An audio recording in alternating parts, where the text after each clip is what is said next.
रायगड, महाराष्ट्रासह देश विदेशातील ताज्या बातम्या पाहण्यासाठी मॅक्स इंडिया लाईव्ह चॅनलला सबस्क्राईब करा आणि बेल आयकॉन दाबायला विसरू नका.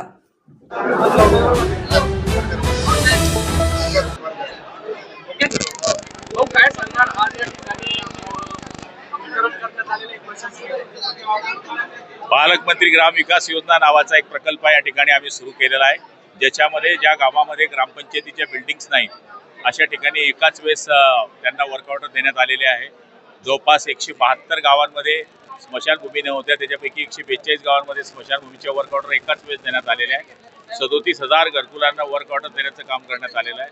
आणि ज्याप्रमाणे शहरामध्ये बचत गटांकरता व्यवस्था नाही आहे, तर शहरामध्ये आणि ग्रामीणमध्ये बचत गटाचे मॉल उभं करण्याकरता सुद्धा जवळपास 20 कोटी रुपयाची तरतूद या ठिकाणी करण्यात आलेली आहे, जेणेकरून बचत गटांना त्या ठिकाणी त्याचा फायदा होईल आणि महिला सक्षमीकरणाकरता सुद्धा त्याचा फायदा होऊ शकेल.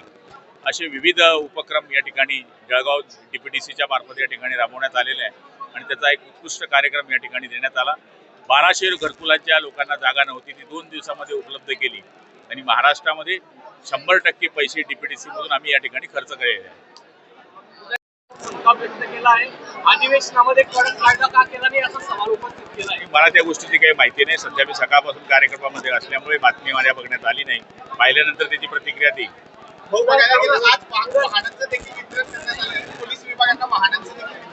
निश्चितपणाने हे बघा, या ठिकाणी पोलीस कडनं जी अपेक्षा आपल्या असतात की त्यांनी काम केलं पाहिजे, तर मग वाहनाची त्यांना उपलब्धी करून दिली पाहिजे. त्यामुळे 24 चारचाकी गाड्यांचं वाहन या ठिकाणी उपलब्ध करून देण्यात आलेलं आहे आणि जवळपास मोटरसायकल आपण प्रत्येक बीट हवालदारला मोटरसायकल असा एक उद्देश डोक्यामध्ये ठेवला होता आणि पोलिसांना सुद्धा DYSP पोस्टिंगचे जे लोक आहेत तिथपर्यंत आपण वाहन उपलब्ध करून दिलेली आहे. कर्जमाफीवरून अजितदादा असं म्हणताय की कर्जमाफी करणं शक्य नाही, राज्याची स्थिती नाही. तेव्हा सध्या पुरतं वाक्य आहे ते, कर्जमाफी होणार नाही, भविष्यात ती होईल. शिवसेनेच्या कार्यकर्त्यांकडून माझ्या जीवाला धोका आहे. कुणाल कामरा म्हणताय शिवसेनेच्या कार्यकर्त्यांकडून माझ्या जीवाला धोका आहे. ती बागुबाई आहे असंच बोलणार. हो, बघायला गेलं RPSC 11 कोटी रुपयाचा घोड झाल्यानं जळगाव जिल्ह्यात पाहायला मिळतो आहे. वैद्यकीय क्षेत्रामध्ये हा घोटाळा पाहायला मिळतो. हे बघा, याच्या बाबतीमध्ये कलेक्टरांनी या ठिकाणी स्पष्टीकरण दिलं आहे आणि जर तसं असेल तर आपण चौकशी करून कारवाई करू. हो, अंमळनेरमध्ये साधारण बघायला गेलं 19 कोटींचा हा घोड असल्याचं आहे. झडपीच्या माध्यमातून हे बघा, चौकशीशिवाय या गोष्टीवर बोलणं मला वाटतं तरी उचित होणार नाही.